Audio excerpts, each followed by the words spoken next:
Assalamualaikum warahmatullahi wabarakatuh.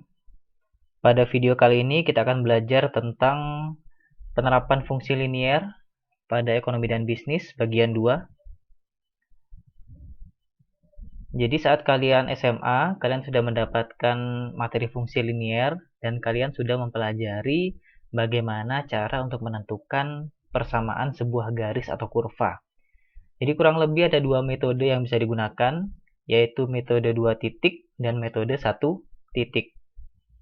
Dimana saya akan coba refresh metode 2 titik, rumusnya adalah Y sama dengan Y, maksud saya Y min Y1 dibagi X min X1 sama dengan Y2 kurangi Y1 dibagi X2 kurangi X1. Dimana kondisi ini terjadi, rumus ini bisa kita gunakan jika diketahui dua titik koordinat. Kemudian ada metode 1 titik, di mana yang diketahui hanya satu buah titik dan nilai slope-nya, nilai gradiennya, yaitu Y min Y1 sama dengan M dikali X min X1. Nah, fungsi linear ini, cara menentukan persamaan garis ini bisa diterapkan untuk mencari fungsi permintaan dan fungsi penawaran. Nah, dalam prakteknya, rumus yang biasa kita gunakan, metode yang biasa kita gunakan hanya metode 2. Jadi bukan metode 1. Karena logikanya nggak mungkin ketika ada kasus diketahui kemiringan kurva itu nggak mungkin. Jadi biasanya soalnya yang diketahui adalah nilai harga sebelum dan sesudah dan nilai kuantitas sebelum dan sesudah. Sehingga metode yang biasanya digunakan dalam penerapannya adalah metode 2 titik. Kita langsung masuk ke contoh kasusnya. Jadi ada produk, jadi ketika harganya 100 terjual 10 unit. Kemudian ketika harganya turun menjadi 75 terjual 20 unit. Nah, di sini kalian suruh menentukan, membuat fungsi permintaannya dan suruh menggambar grafiknya. Oke, jadi diketahui Q1-nya 10 unit, P1-nya 100 rupiah. Kemudian Q2-nya 20 unit, P2-nya 75 rupiah. Jadi kita tinggal masukkan ke rumus metode 2 titik tadi. Berarti di sini kita masukkan Q dikurangi Q1 per P dikurangi P1. Berarti Q kurangi 10 dibagi P kurangi 100 sama dengan Q2 kurangi Q1, 20 kurangi 10 dibagi 75 kurangi 100. P2 dikurangi P1. Oke, ketemu hasilnya seperti ini. Ya, kemudian 10 dibagi 25 kan 0,4 ya. Berarti kemudian P min 100-nya ini saya pindah ke ruas kanan. Berarti dia dari penyebut pindah ke atas jadi pembilang. Jadi min 0,4 dikali P min 100. Kemudian kita sederhanakan lagi. Jadi seperti ini. Jadi min 0,4 kalikan P. Jadinya min 0,4 P. Min 0,4 kalikan 100. Jadinya min ketemu min plus 40. Kemudian min 10 yang ada di ruas kiri kita pindah ke kanan. Jadinya seperti ini. Kita sederhanakan lagi. Plus 40 plus 10 jadinya plus 50. Sehingga fungsi permintaan pada kasus ini adalah Q sama dengan 50 min 0,4 P. Kemudian karena kita disuruh untuk menggambar grafiknya, kalau fungsi permintaan itu kan dia memotong dua sumbu. Dia memotong di sumbu P dan dia memotong di sumbu Q. Sehingga kita harus cari titik potong di dua sumbu ini. Di sini pada kasus ini saya coba cari lebih dulu titik potong di sumbu Q-nya. Berarti karena kita cari titik potong di sumbu Q, berarti kita misalkan nilai P-nya sama dengan 0. Berarti persamaan ini kita substitusikan nilai P-nya sama dengan 0. Berarti Q sama dengan 50 min 0,4 P. P-nya dirubah menjadi 0. Kita substitusikan. Akhirnya diketahui nilai Q-nya sama dengan 50. Jadi titik koordinat pada titik potong sumbu Y adalah 0, maksud saya 50,0. Kemudian kita cari lagi titik potong pada sumbu P. Berarti kita misalkan nilai Q-nya sama dengan 0. Kita masukkan ke fungsi permintaannya. 0 sama dengan 50 min 0,4P. Berarti P-nya saya pindah ke kiri. Kemudian 0,4-nya saya pindah ke ruas kanan. Sehingga 50 dibagi 0,4. Ketemu hasilnya P sama dengan 125. Berarti pada titik potong sumbu P, koordinatnya adalah 0,125. Nah, sehingga kalau kita masukkan dalam grafiknya, maka untuk ini, berarti ini kan 50,0, berarti kira-kira titiknya ada di sini. Kemudian ini adalah 0,125. Kira-kira titiknya di sini. Berarti kita tinggal hubungkan dua titik ini menjadi sebuah garis. Ini adalah kurva permintaan. Oke, penerapan yang berikutnya adalah penerapan pada surplus konsumen. Jadi apa itu surplus konsumen? Jadi misalkan seperti ini. Jadi katakanlah kalian mau membeli sebuah baju. Karena kalian mau beli baju, kalian punya prediksi bahwa harganya adalah katakanlah 200.000. Jadi kalau bajunya di atas 200.000, kalian nggak jadi beli. Ya. Kemudian kalian berangkatlah ke toko pakaian. Ternyata harga pakaiannya itu adalah cuma 50.000. Lebih murah daripada prediksinya kalian. Nah, tentunya kalian sebagai konsumen seneng dong. Perkiraan kalian akan keluar uang 200.000, ternyata harganya cuma 50.000. Nah, selisih antara harga ini, jadi kan harganya ternyata 50.000, cuma 50.000. Nah, kondisi ini adalah kondisi dinamakan surplus konsumen.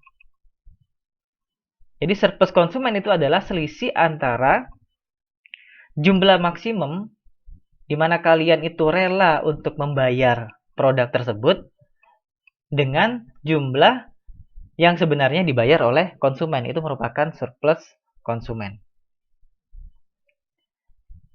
Jadi jumlah maksimum, jadi P max-nya ada di sini ya. Ini kan harga tertinggi di mana kalian rela membayar, dibandingkan atau selisihnya dengan PR. PR ini adalah harga real ya, price real. Kemudian jadi dibandingkan dengan ini adalah QR-nya, jadi kuantitas ketika harga real. Jadi surplus konsumen secara geometri itu berada di bawah kurva permintaan, di atas garis harga realnya.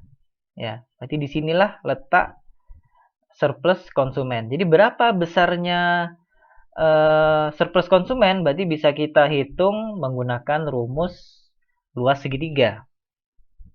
Sehingga rumusnya adalah setengah kali alas kali tinggi. Ini adalah rumus untuk mencari surplus konsumen.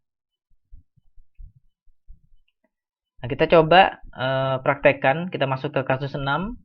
Jadi fungsi permintaan dari sebuah produk adalah P sama dengan 120 min 4Q. Jadi pertama kita disuruh menghitung besarnya surplus konsumen dan suruh menggambar grafiknya ketika harga pasar adalah 80 rupiah per unit. Kemudian kalau harganya turun menjadi 60 per unit, kita juga suruh menghitung berapa surplus konsumen yang baru. Kemudian kita gambar grafiknya. Ya, kita jawab yang A terlebih dahulu. Karena kita mau menggambar grafik, berarti kita butuh titik potongnya untuk menarik garis kurva permintaannya. Kita cari lebih dulu titik potong pada sumbu Q. Kalau kalian mau cari titik potong pada sumbu P terlebih dahulu, gak ada masalah. Di sini saya cari pada sumbu Q terlebih dahulu, berarti kita misalkan nilai P-nya sama dengan 0. Berarti tinggal kita masukkan ke persamaannya. P sama dengan 120 min 4Q. Berarti kalau P-nya sama dengan 0, 0 sama dengan 120 min 4Q. Q-nya kita pindah ke ruas kiri, berarti nanti ketemu Q-nya sama dengan 120 dibagi 4. Tadi sama dengan 30. Kemudian kita cari titik potong di sumbu P, berarti kita misalkan nilai Q-nya sama dengan 0. Berarti tinggal disubstitusikan nilai Q-nya ke fungsi permintaan.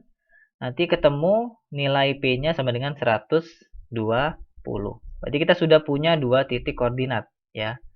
perpotongan pada sumbu Q dan perpotongan pada sumbu P. Kemudian kita coba cari di sini jika harganya adalah Rp80. Berarti kita misalkan P-nya sama dengan 80, kita substitusikan ke fungsi permintaannya. Jadi 80 sama dengan 120 min 4Q. Kemudian kita pindah Q-nya ke kiri, ya kemudian yang lain kita pindah ke kanan, jadinya 120 min 80 per 4. Jadi ketemunya Q-nya sama dengan 10. Oke, dari sini sebenarnya kita sudah bisa menghitung besarnya surplus konsumen. Cuman agar kalian gak bingung, ya, agar kalian lebih paham, tahu prosesnya, tahu konsepnya, di sini akan saya gambar terlebih dahulu grafiknya. Oke, jadi di sini sudah kita dapatkan tiga titik koordinat. Yang pertama adalah titik potong pada sumbu Q, yaitu 30,0. Berarti kira-kira titiknya ada di sini. Kemudian titik potong pada sumbu P, yaitu 0,120. Berarti Q-nya 0, P-nya 120, berarti kira-kira titiknya ada di sini. Kemudian, nah dari dua titik ini bisa kita tarik garis, ini adalah kurva permintaan. Kemudian, jika harga pasar 80, berarti ada di mana titiknya? Berarti kalau harganya 80, Q-nya 10. Harganya 80, Q-nya adalah 10, berarti titiknya ada di sini. Nah, berarti kalau kita lihat dari grafik ini, surplus konsumen itu ada di mana? Berarti kan surplus konsumen ada di sini. Ya. Di bawah kurva permintaan, di atas harga realnya 80. Ini adalah surplus konsumen. Nah, berapa besarnya surplus konsumen yang dirasakan oleh konsumen? Jadi kan ibaratnya surplus konsumen ini, konsumen merasa bahagia karena harganya ternyata di bawah prediksinya dia. Nah, berapa besarnya surplus konsumen ini? Berarti bisa kita hitung menggunakan menghitung luas segitiganya, yaitu setengah alas kali tinggi. Berarti kalau di kasus ini, ya, berarti kan alas kali tinggi. Alasnya yang mana? Alasnya 10. Jadi dari sini ke sini, ini merupakan alasnya 10. Ya. Kemudian tingginya yang mana? Tingginya adalah dari sini ke sini. Berarti 120 dikurangi 80. Makanya di sini 10 dikali dalam kurung 120 kurangi 80. Kemudian dibagi 2. Setengah alas kali tinggi. Oke, berarti nanti ketemu, kalau kalian hitung ini, ketemu hasilnya adalah 200. Berarti surplus konsumennya adalah sebesar 200. Ketika harga di pasar adalah Rp80 per unit. Kemudian B ditanya lagi nih, kalau harganya bukan 80 tapi turun jadi Rp60 per unit. Berarti sama cara menghitungnya. Ya, kita misalkan dulu nilai P-nya sama dengan 60. Berarti kalau kita masukkan ke persamaannya, P sama dengan 120 min 4Q, berarti P-nya disubstitusikan 60 sama dengan 120 min 4Q. Q-nya kita pindah ke kiri, kemudian 60-nya kita pindah ke ruas kanan. Ini kan 4Q, 4-nya pindah juga ke ruas kanan, dia jadi penyebut sehingga jadi 120 min 60 per 4. Kalau dihitung ketemu nanti Q-nya sama dengan 15. Berarti ini adalah titik koordinat baru ketika harganya sama dengan Rp60. Berarti kira-kira ada di sini tuh. Ya, jadi P-nya 60, Q-nya sama dengan 15. Berarti surplus konsumennya di grafik ada di mana? Ada di sini. Ya, berarti dari sini nih ya, dari garis yang P sama dengan 60 ke atas sampai sini, ini merupakan besarnya surplus konsumen yang dirasakan oleh konsumen. Nah, bagaimana cara kita mencari nilai surplus konsumennya? Sama, setengah alas kali tinggi. Berarti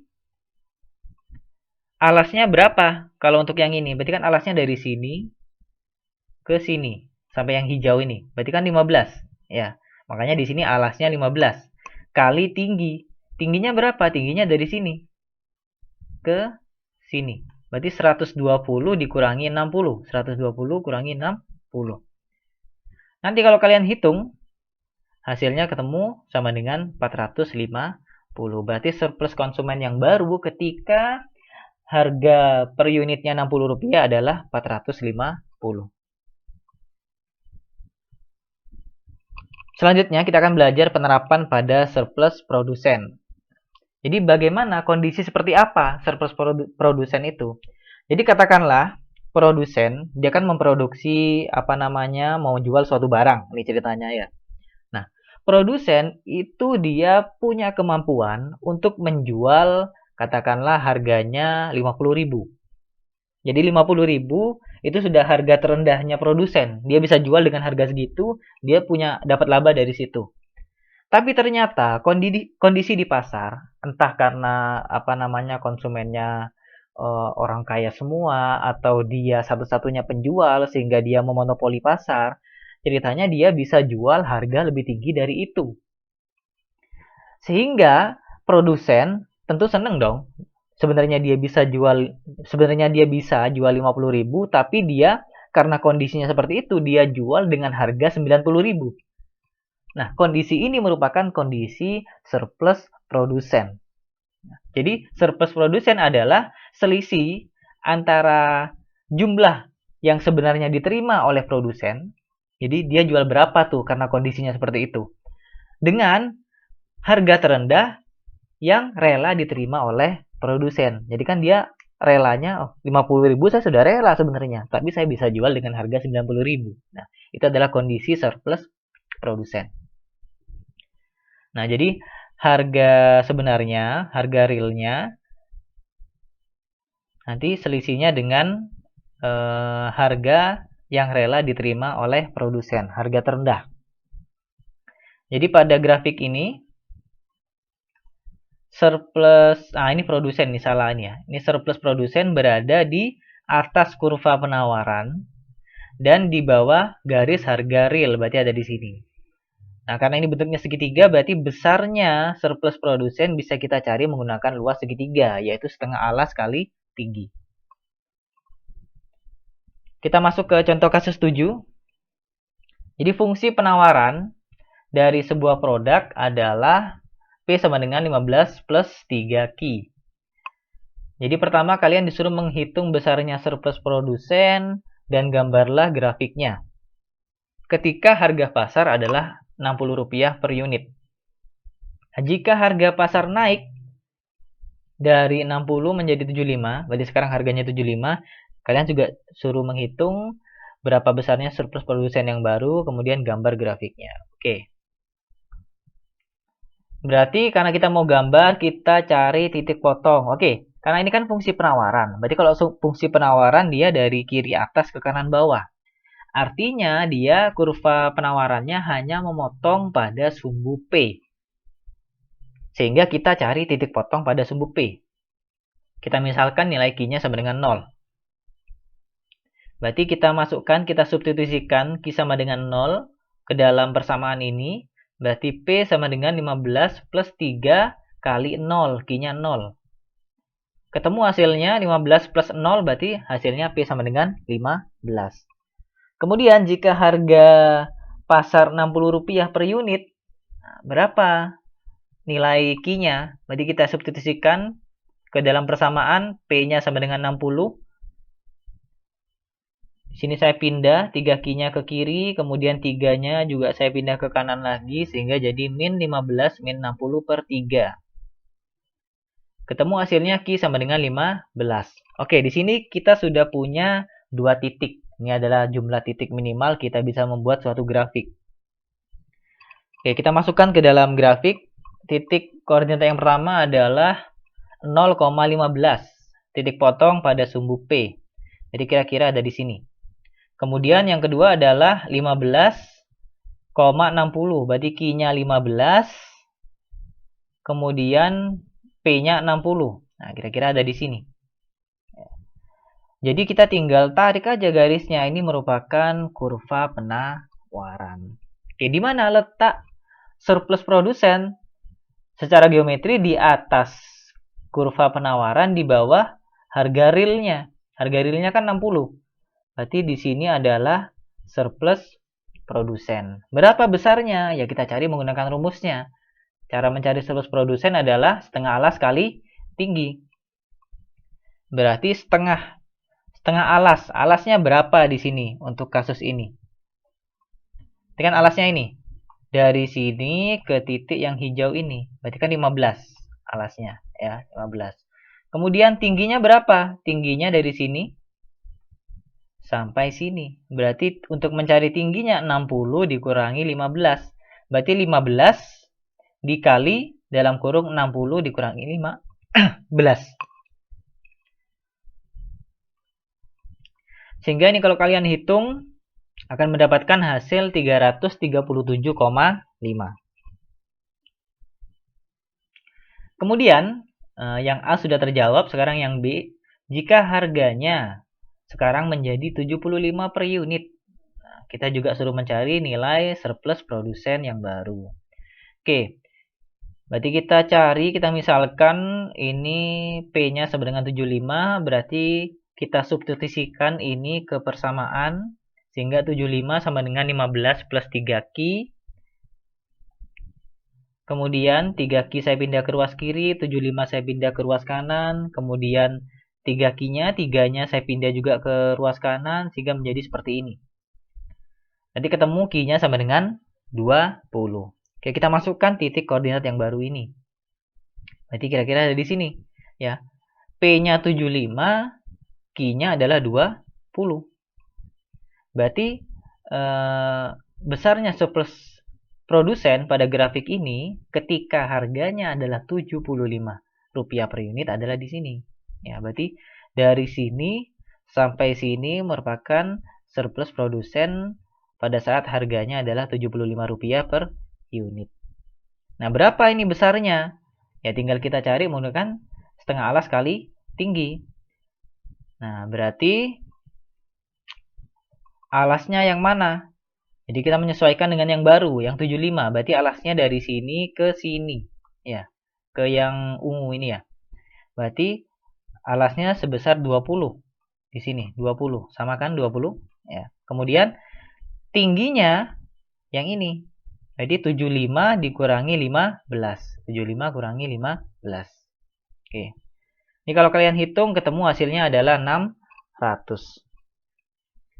Berarti semua pertanyaan sudah terjawab. Oke, penerapan yang berikutnya adalah surplus total. Jadi sebelumnya kalian sudah belajar surplus konsumen, kemudian surplus produsen. Nah, surplus total itu tinggal ditotalin aja. Jadi, berapa nilai surplus konsumen yang kalian dapatkan ditambah dengan berapa nilai surplus produsen yang kalian dapatkan. Jadi, kira-kira grafiknya nanti bentuknya seperti ini. Jadi, tinggal ditambahin aja besarnya surplus konsumen ini ditambah dengan surplus produsen. Jadi, luas ini ya yang diarsir ini merupakan surplus total.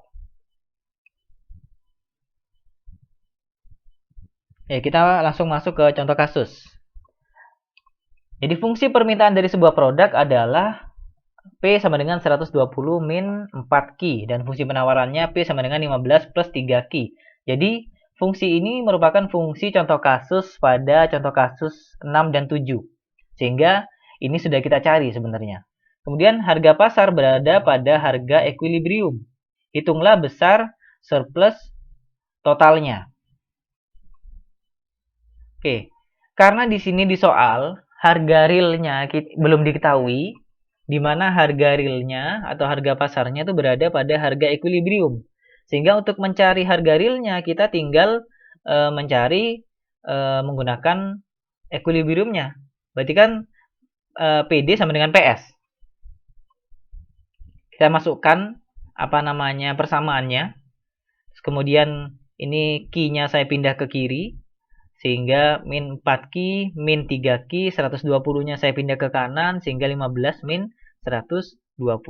Kita sederhanakan lagi, menjadi min 7Q, min 4Q, min 3Q kan min 7Q. Kemudian sama dengan 15 kurangi 120 berarti 105. Berarti Q-nya sama dengan 105 dibagi 7, yaitu 15. Berarti kita substitusikan nilai Q ini ke salah satu persamaannya. Saya masukkan di sini P sama dengan 15 plus 3 Q. Q-nya saya masukkan 15. Nanti ketemu hasilnya P-nya sama dengan 60. Oke, kita sudah tahu di sini bahwa harga realnya adalah Rp60 per unit. Nah, jadi titik koordinat equilibriumnya adalah 15,60. Oke. Di contoh kasus sebelumnya, 6 dan 7, kita sudah cari fungsi ini, kedua fungsi ini pada harga 60. Coba kalian lihat lagi kalau kalian lupa ya. Sehingga kita nggak perlu cari lagi itu. Jadi ini kan titik koordinatnya 15,60. Berarti kira-kira ada di sini. Sehingga kita tinggal masukkan aja tuh bentuk kurvanya yang ada di contoh kasus sebelumnya. Karena sudah kita coba hitung menggunakan harganya Rp60 per unit. Sehingga nanti kurva penawarannya adalah seperti ini, kemudian ditambah dengan kurva permintaannya adalah seperti ini. Ini merupakan kurva surplus totalnya. Jadi grafik surplus totalnya adalah seperti ini. Nah, berapa besarnya surplus total? Ya ini tadi, segitiga ini. Ya, PS ditambah dengan CS. CS-nya sudah kita cari di kasus sebelumnya, ketemu hasilnya 450. PS-nya, surplus produsennya juga sudah kita cari pada harga real Rp60, ketemu hasilnya 337,5. Silakan dibaca di slide sebelumnya kalau kalian lupa kenapa bisa ketemu sekian. Kemudian tinggal kita masukkan ke rumus dari surplus totalnya. Berarti TS sama dengan CS plus PS. Berarti 450 ditambah 337,5. Ketemu hasilnya adalah 787,5. Pak, saya mau cari ini tapi nggak pakai rumus ini. Gimana caranya? Saya mau hitung luas segitiga ini. Boleh aja. Hasilnya pasti sama. 787,5. Kalau kalian hitung, ya ini berapa ini? Setengah alas kali tinggi, berarti tingginya 15. Kemudian alasnya 120 kurangi 15. Pasti hasilnya juga sama seperti ini.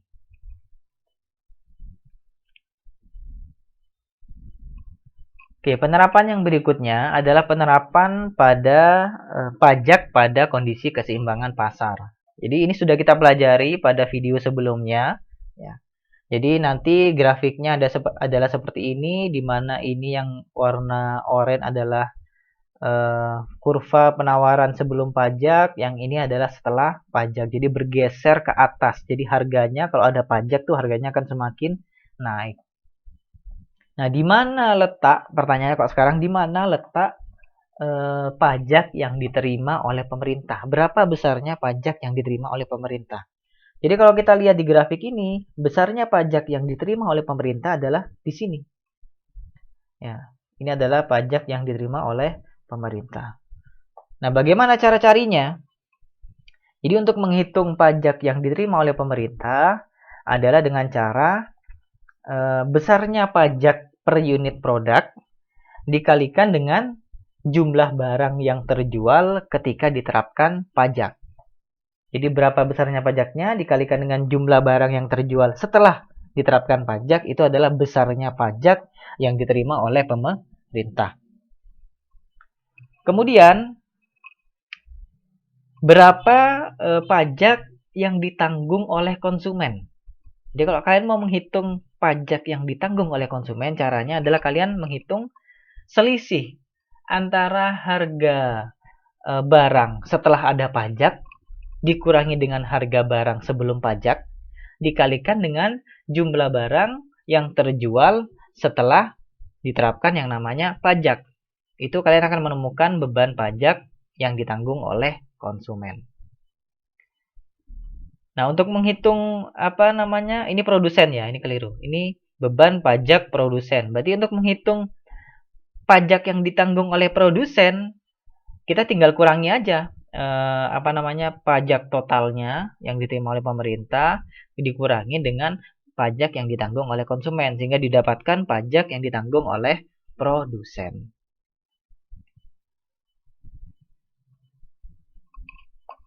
Oke. Contoh kasus, fungsi permintaan suatu barang adalah Q sama dengan 20 min P dan fungsi penawarannya adalah Q sama dengan min 15 plus 2,5 P. Barang tersebut dikenakan pajak sebesar 10 per unit. Ini sudah kita hitung pada video materi sebelumnya. Nah, perbedaannya adalah di sini kita disuruh mencari nilai T-nya. T berarti pajak, total pajaknya yang diterima oleh pemerintah. Kemudian pajak yang ditanggung oleh konsumen, TC. Kemudian TP, yaitu pajak yang ditanggung oleh produsen. Jadi sudah terjawab pada kasus 1 dan 2 pada video sebelumnya. Ketemu di sana nilai Q equilibriumnya adalah 10, kemudian P pada saat equilibrium adalah 10 juga. Kemudian pada kasus tersebut sudah kita dapatkan fungsi permintaan setelah pajak. Ya, fungsi permintaan setelah pajak. Fungsi penawaran maksud saya, fungsi penawaran setelah pajak. Ketemu hasilnya adalah min 40 plus 2,5 Q. Kemudian juga sudah didapatkan berapa Q-nya setelah pajak, kemudian berapa price-nya setelah pajak. Itu sudah kita dapatkan karena sudah kita hitung pada video sebelumnya. Nah, di pertanyaan ini yang ditanyakan adalah TTC dan TP.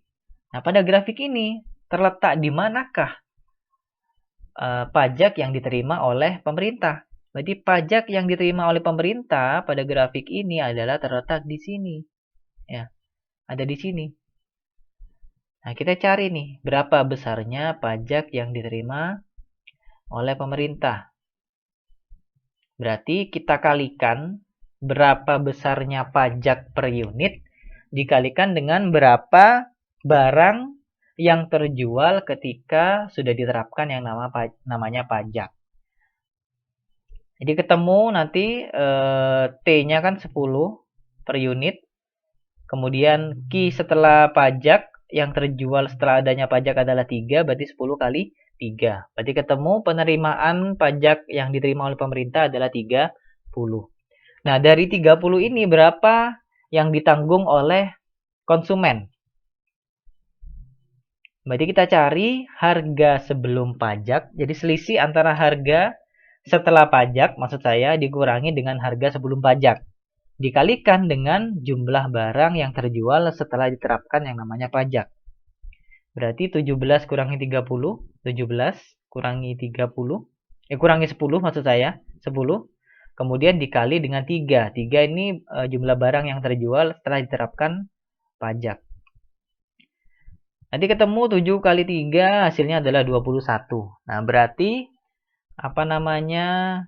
Besarnya pajak yang ditanggung oleh produsen tinggal dikurangi aja pajak total kurangi TC-nya. Ketemu hasilnya 30 kurangi 21 adalah 9.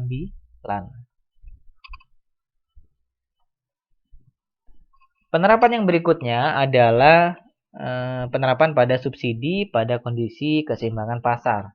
Ya. Jadi subsidi itu membuat harga barangnya lebih rendah dibandingkan sebelumnya.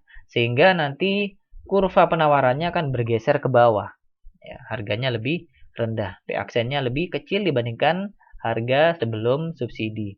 Nah, pada grafik ini kan sudah kita pelajari pada video sebelumnya. Pada grafik ini di mana letak subsidi, besarnya subsidi yang diberikan oleh pemerintah. Jadi besarnya subsidi yang diberikan oleh pemerintah ada di sini. Nah, bagaimana cara menghitung besarnya ini? Jadi rumusnya adalah untuk menghitung total subsidi dari pemerintah yang diberikan oleh pemerintah adalah besarnya subsidi per unit dikalikan dengan jumlah barang yang terjual setelah adanya subsidi. Kemudian besarnya subsidi yang dinikmati oleh konsumen itu berapa? Jadi kita tinggal hitung harga sebelum subsidi dikurangi dengan harga sesudah subsidi. Berarti selisih antara harga sebelum subsidi dan harga setelah subsidi dikalikan dengan jumlah barang yang terjual setelah dikasih subsidi oleh pemerintah. Itu merupakan subsidi yang dinikmati atau diterima oleh konsumen. Nah, untuk menghitung subsidi yang dinikmati produsen ya tinggal dikurangi aja subsidi totalnya dikurangi dengan subsidi yang diterima oleh konsumen. Nah, untuk contoh kasus subsidi pada equilibrium ini, contohnya itu mirip cara penyelesaiannya. Jadi contoh dan cara penyelesaiannya itu mirip dengan pajak pada equilibrium. Sehingga tidak saya contohkan di sini agar kalian tidak jenuh karena contohnya mirip ya. Sehingga kita fokus aja ke contoh yang lain yang berbeda dan tidak mirip. Oke, kita masuk ke penerapan yang berikutnya, yaitu penerapan pada fungsi biaya. Jadi biaya total atau lambangnya adalah TC dalam operasional perusahaan itu meliputi biaya tetap dan biaya variabel. Biaya tetap itu artinya biaya yang tidak dipengaruhi oleh variabel. Jadi biayanya cenderung tetap. Itu adalah biaya tetap, fixed cost. Makanya lambangnya adalah ABCDF, FC ya. Lambangnya adalah F sama dengan K. Di mana K ini adalah suatu bilangan di mana tidak ada variabelnya. Jadi bisa jadi fixed cost-nya, biaya tetapnya adalah 40.000, 4 juta, 1 juta, ya nggak ada variabel di sana. Kemudian variable cost itu biaya yang dipengaruhi oleh variabel. Jadi besar kecilnya dipengaruhi oleh variabelnya di sini kan Q. Berarti biaya yang dipengaruhi oleh besarnya kuantitas barang. Jadi semakin banyak barang yang diproduksi, maka akan semakin besar yang namanya biaya variabel. Ya. Biaya variabel itu sama dengan V kali Q. V kecil kali Q. V itu adalah biaya variabel per unit. Q itu adalah kuantitas yang diproduksi. Ya. Jadi contohnya misalnya untuk kalian bisa memahami apa itu biaya tetap dan biaya variabel. Jadi katakanlah di suatu pabrik pakaian katakanlah ya, pabrik pakaian. Jadi ada yang namanya fixed cost, biaya tetap, dan ada yang namanya biaya variabel, variable cost. Biaya tetapnya, saya contohkan misalnya biaya sewa pabriknya. Jadi ternyata pabriknya itu bukan milik si owner, tapi sewa gitu ya. Jadi biaya sewanya itu adalah biaya tetap. Jadi berapapun yang diproduksi setiap bulan, tetap si owner ini harus membayar sewa sebesar segitu. Karena sudah ditetapkan biaya sewanya. Jadi biaya ini tidak dipengaruhi oleh besar kecilnya produksi pakaian.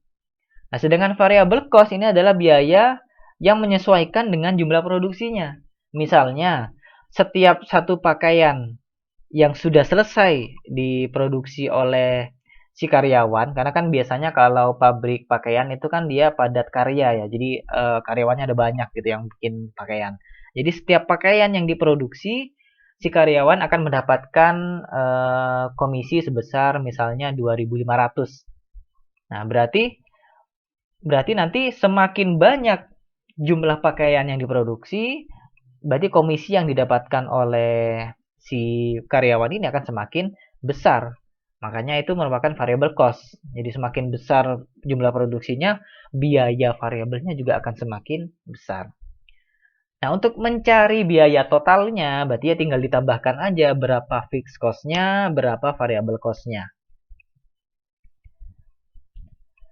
Jadi nanti variable cost dan total cost ini merupakan fungsi Q. Jadi yang berperan sebagai variabel di sana adalah Q-nya, ya kuantitasnya. Oke, kalau coba saya gambarkan dalam bentuk grafik, ya, berarti FC ini biaya tetapnya itu kurvanya adalah seperti ini. Dia cenderung datar. Kenapa? Karena biayanya tetap, tidak berubah, ya. Jadi kalau nilainya K ya sudah K gitu ya. Itu adalah kurva dari FC. Kemudian VC. Nah, VC itu kan biaya yang dipengaruhi oleh kuantitas barang. Artinya kalau barangnya nggak ada yang diproduksi, berarti nggak ada biaya variabel.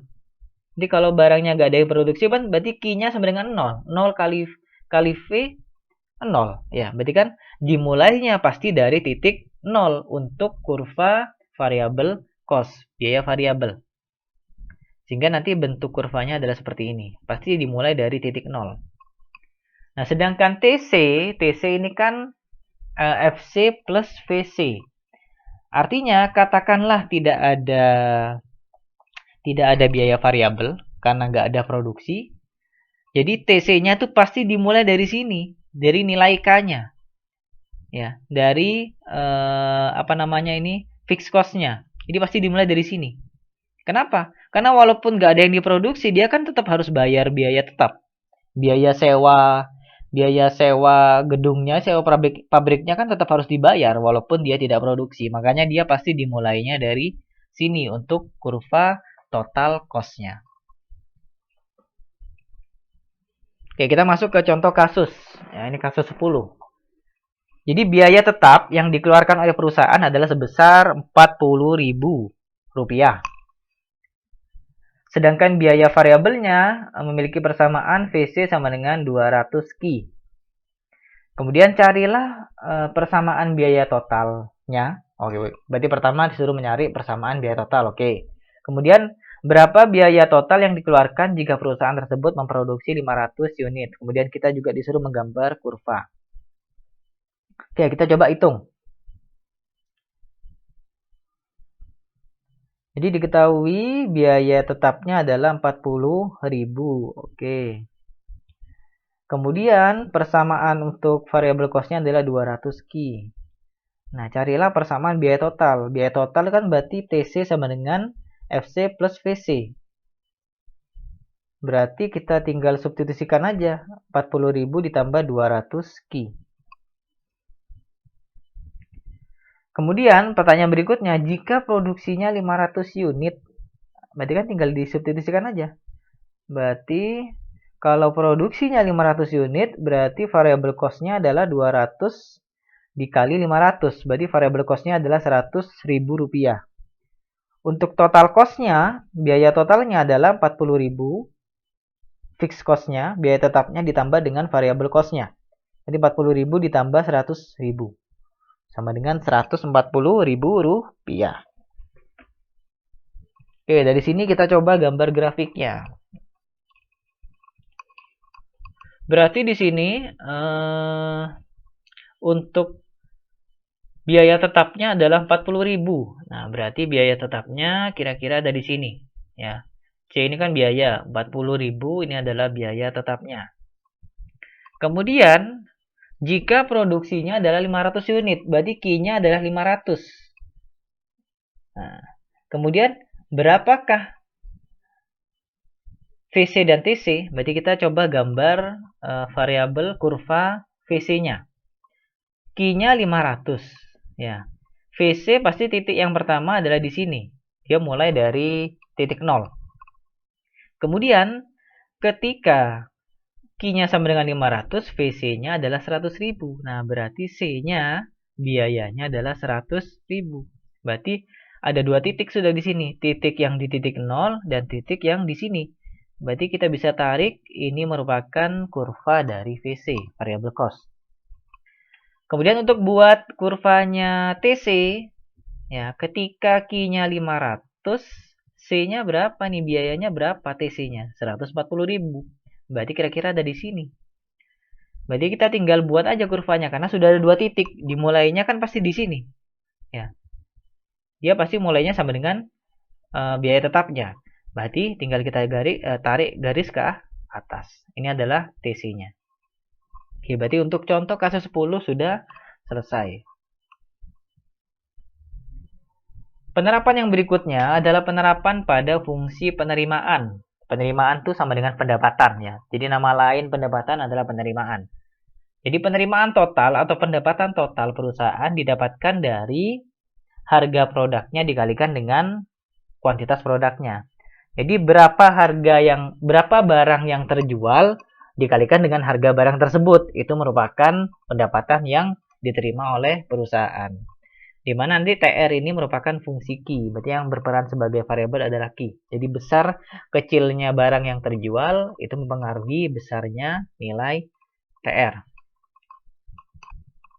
Jadi grafiknya adalah seperti ini. Ya, jadi dia akan mulai dari kiri ke atas, di mana mulainya dari titik 0. Kenapa? Karena kalau nggak ada barang yang terjual, Q-nya sama dengan 0, otomatis ya nggak ada pendapatan. Makanya mulainya dari 0 ke kanan atas. Oke, kita coba masuk ke contoh kasus 11. Jadi harga jual produk adalah Rp400 per unit. Di sini kalian suruh mencari persamaan penerimaan total. Kemudian berapa besarnya pendapatan jika terjual 200 unit. Kemudian gambarlah kurvanya. Oke. Berarti yang diketahui harga jualnya adalah Rp400 per unit. Kemudian kita suruh mencari persamaan penerimaan total. Berarti TR sama dengan P kali Q. Tinggal kita substitusikan aja. Nilai P-nya kan 400. Berarti persamaan TR-nya adalah 400 Q. Nah, jika terjual 200 unit, sama nih, tinggal kita substitusikan. Berarti Q-nya sama dengan 200. Berapa TR-nya? Tinggal kita substitusikan, berarti 400 dikali 20. Ketemu hasilnya adalah Rp80.000 per unit.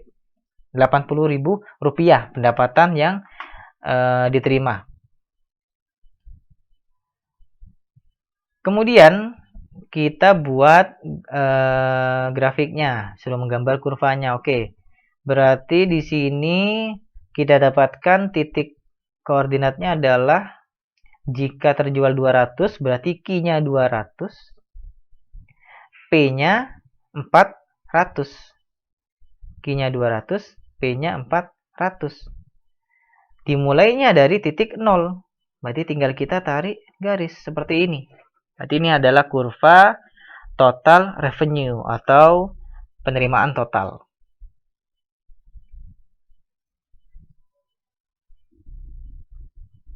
Penerapan yang berikutnya, jadi fungsi linear ini bisa diterapkan pada break-even point. Break-even point itu kondisi ketika TR-nya sama dengan TC. Jadi pendapatan yang diterima oleh perusahaan itu sama dengan biaya yang dikeluarkan oleh perusahaan untuk memproduksi barang tersebut. Jadi ibaratnya BEP itu adalah kondisi, kalau bahasa Jawanya pakpok gitu ya, gak untung gak rugi, itu adalah BEP. Nah, untuk mencari laba, jadi ini lambangnya laba ya, Pi sama dengan TR min TC. Jadi berapa pendapatannya dikurangi berapa biayanya, itu merupakan laba yang diterima oleh perusahaan. Nah, jadi nanti grafiknya kurang lebih akan seperti ini. Jadi perpotongan antara TR dan TC itu merupakan kondisi break-even point, BEP, BEP. Jadi yang sebelah kiri ini adalah kondisi ketika biayanya itu lebih besar daripada pendapatannya. Makanya perusahaan pada kondisi ini adalah rugi. Sedangkan yang di kanan, pendapatannya yang warna hijau ini TR, kurvanya TR, lebih besar daripada TC-nya, dari biayanya. Makanya kondisinya adalah laba. Di kanannya titik BEP. Ya, kita masuk ke contoh kasus berikutnya. Kita masuk ke contoh kasus 12. Biaya total yang dikeluarkan oleh perusahaan ditunjukkan oleh persamaan TC sama dengan 40.000 ditambah 200 Q. Dan persamaan penerimaan totalnya adalah TR sama dengan 400 Q. Pada tingkat produksi berapa unit perusahaan berada pada posisi BEP? Berarti kalau kita mau nyari BEP, berarti TR sama dengan TC. Ya. Kemudian apa yang terjadi jika perusahaan memproduksi 125 unit? Oke, kita jawab. Berarti yang diketahui TC-nya sama TR-nya. Kemudian kita disuruh mencari BEP-nya. Berarti TR sama dengan TC. Kita masukkan aja, kita substitusikan. TR-nya sama dengan 400 Q, TC-nya sama dengan 40.000 plus 200 Q. Q-nya saya pindah ke kiri, berarti 400 dikurangi 200 sama dengan 40.000. 400 kurangi 200, 200 Q. 200-nya kalau dipindah ke kanan, berarti Q-nya, ini ya, 200 Q. Berarti kemudian 200-nya saya pindah ke ruas kanan, berarti Q-nya sama dengan 40.000 dibagi 200. Ketemu hasilnya 200 unit. Berarti Q-nya pada kondisi BEP, jadi Q ini adalah Q BEP ya, Q BEP adalah 200 unit. Nah, jika produksinya 125 unit, berapa besarnya, apa yang terjadi? Pertanyaannya, jika produksinya 125 unit, apa yang terjadi? Jadi kalau produksinya 125 unit, berarti pendapatannya berapa? Kita tinggal substitusikan, berarti TR sama dengan 400 dikali 125. Ketemu hasilnya, berarti pendapatannya ketika produksi 125 unit adalah $50.000. Kemudian ketika produksi 125 unit, TC-nya atau biaya totalnya adalah sebesar, kita substitusikan aja, ketemu nanti hasilnya adalah $65.000. Kemudian saya lanjut, kita cari labanya. Sudah ada TR-nya, ada TC-nya, kita cari labanya. Berapa labanya kalau produksinya 125 unit? Kita tinggal kurangkan, berarti TR-nya sama dengan $50.000 dikurangi dengan $65.000, ketemu hasilnya minus $15.000. Berarti artinya ketika perusahaan itu memproduksi sebesar 125 unit, mereka itu masih merugi ya, masih belum mencapai titik BEP-nya ya. Sehingga biaya untuk memproduksinya itu lebih tinggi dibandingkan dengan pendapatan dia. Makanya perusahaan harus memproduksi, kalau pengen laba, produksinya harus lebih dari 200 unit. Minimal dia harus punya 200 unit agar dia nggak rugi. Ya. Kalau pengen untung, ya berarti dia harus bisa memproduksi lebih dari 200 unit.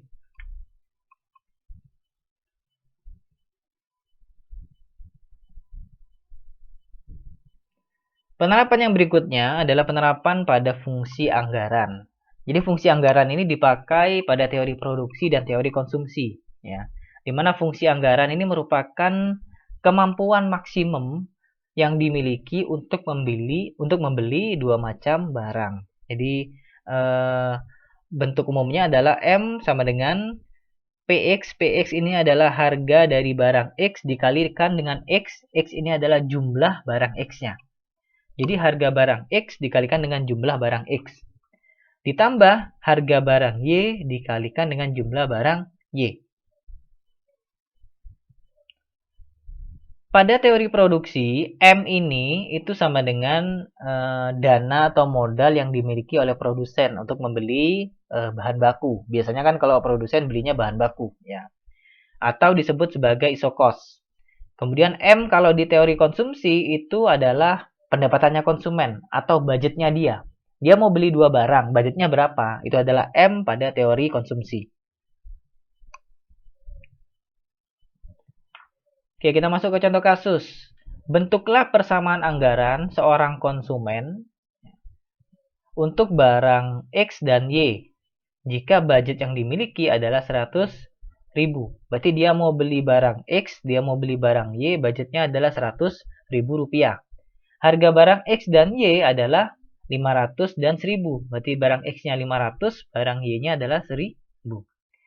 Jika semua uang, pertanyaan yang pertama, jika semua uang yang dimiliki akan dibelikan barang X, berapa unit barang X yang dapat dibeli?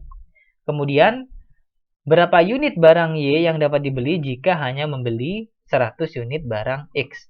Oke, kita coba jawab. Berarti diketahui M-nya 100.000, PX-nya, harga barang X-nya 500, harga barang Y-nya Rp1.000.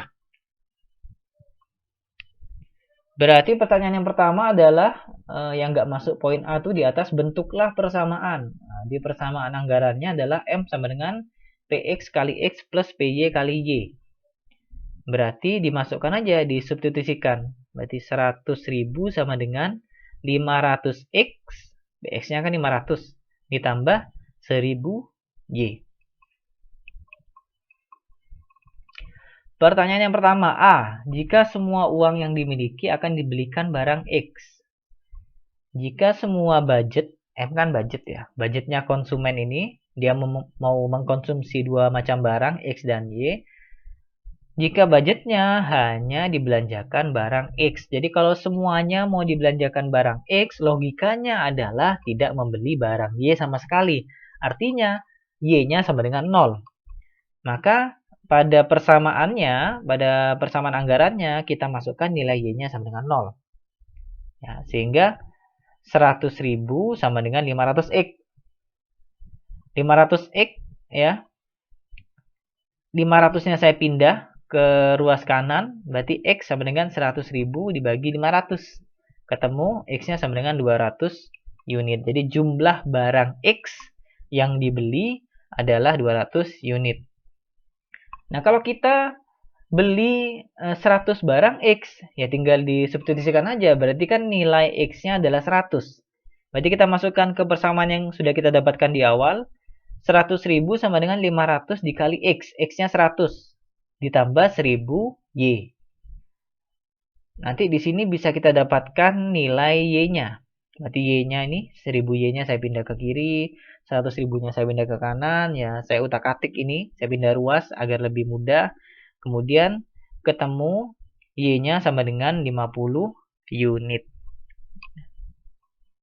Berarti jika membeli 100 barang X, maka dia akan dapat membeli 50 unit barang Y.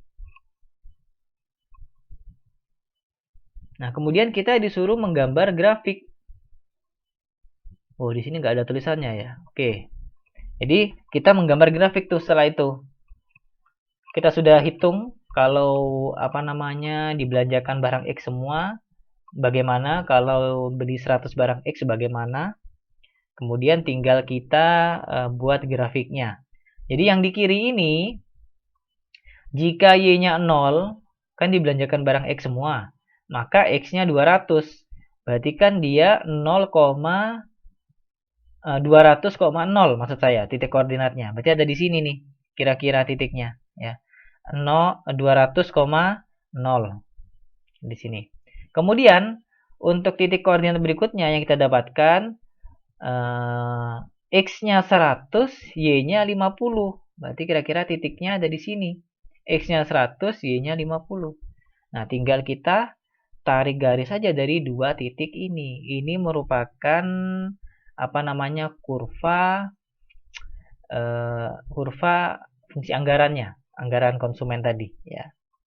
Atau kurva M-nya.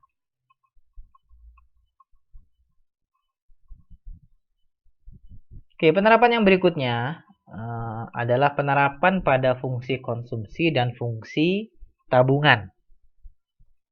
Jadi fungsi konsumsi dan fungsi tabungan itu bisa diselesaikan menggunakan fungsi linier, di mana kalau dalam mata kuliah makro itu untuk menghitung pendapatan nasional, rumusnya adalah Y sama dengan C plus S, di mana C itu adalah konsumsi nasional, S itu adalah tabungan nasional. Jadi pendapatan pemerintah itu didapatkan bisa dilihat dari berapa jumlah konsumsinya ditambahkan dengan berapa tabungannya. Karena setiap waktu, setiap bulan, setiap tahun kan pasti ada yang dikonsumsi, ada yang ditabung. Sehingga yang dikonsumsi dan yang ditabung kalau dijumlahkan itu merupakan pendapatannya mereka. Oke. Jadi untuk mencari C dan S-nya ya tinggal dibolak-balik aja rumusnya. Ya. C ini merupakan fungsi Y, berarti di dalamnya ada Y, variabel independennya adalah Y. Kenapa? Ya karena besarnya konsumsi itu tergantung dari besarnya pendapatan. Ya. Kemudian sama juga S sama dengan fungsi Y, fungsi dari Y.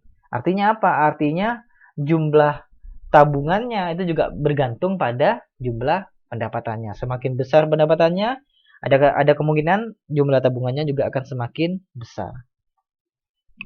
Nah, nanti bentuk grafiknya adalah seperti ini. Ya, saya coba menjelaskan bagaimana maksud dari grafik ini. Jadi ini kan pendapatan ya, namanya pendapatan dimulai dari titik 0. Titik 0 itu artinya dia nggak punya pendapatan pada waktu itu.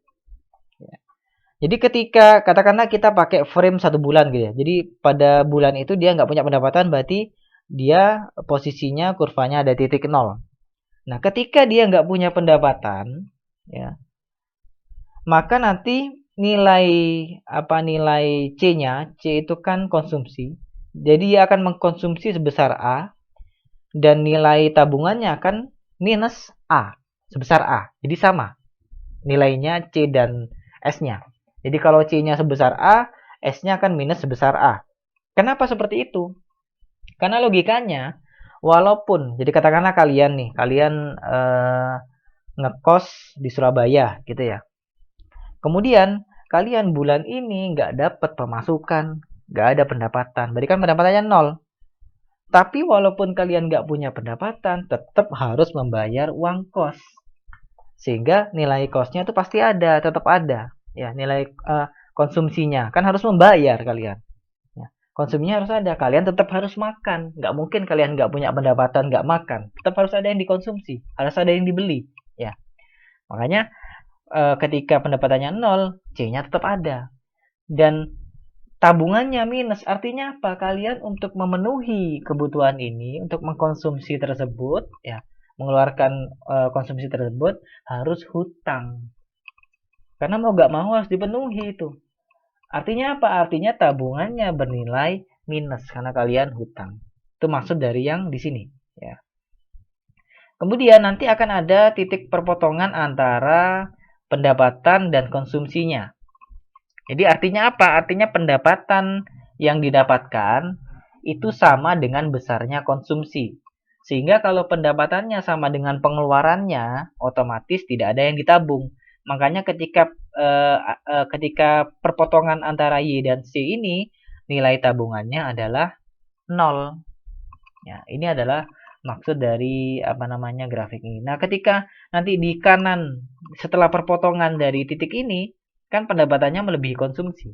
Sehingga di sini ada sisa uang dan dapat ditabung. Sehingga setelah titik perpotongan ini, barulah kalian memiliki yang namanya tabungan. Karena nilai pendapatannya sudah melebihi konsumsi kalian. Yaitu penjelasan dari grafiknya, kurvanya. Semoga kalian paham. Kemudian saya lanjutkan kepada contoh kasus berikutnya. Ya, ini kasus 14. Kalau nggak salah ini kasus terakhir ini ya. Oke. Konsumsi masyarakat ditunjukkan dengan persamaan C sama dengan 30 plus 0,8 Y. Carilah fungsi tabungannya, yang pertama. Kemudian berapa besarnya konsumsi jika tabungannya sebesar 20. Oke, yang diketahui adalah C sama dengan 30 plus 0,8 Y. Ini merupakan persamaan untuk konsumsinya, berarti fungsi konsumsinya ini ya. Ditanyakan adalah carilah fungsi tabungannya, berarti cari S. S itu kan sama dengan Y min C. Tinggal kita substitusikan nilai C-nya. Berarti Y sama dengan 30 plus 0,8 Y. Kita sederhanakan, jadi ini min 1 dikali 30, min 1 dikali 0,8 Y. Berarti jadinya seperti ini, kemudian 1Y dikurangi 0,8 Y, ketemu hasilnya min 30 plus 0,2 Y. Ini merupakan fungsi tabungannya. Diingat bahwa pada slide sebelumnya, C dan S itu merupakan fungsi dari Y. Makanya di sini di dalamnya ada variabel Y-nya. S-nya juga sama, ada variabel Y-nya. Kemudian, berapa besarnya konsumsi? Berarti besarnya C jika tabungannya sebesar 20. Jadi kita masukkan, jika S-nya 20, kita masukkan ke fungsi tabungannya. Kan S sama dengan min 30 plus 0,2 Y. Kita substitusikan S-nya sama dengan 20. Jadinya seperti ini. Kemudian 0,2 Y saya pindah ke ruas kiri. Kemudian 20-nya saya pindah ke ruas kanan, sehingga jadinya adalah 0,2 Y sama dengan 50. Kemudian kita cari lagi Y-nya, ketemu Y-nya 50 dibagi 0,2, ketemu hasilnya adalah 250.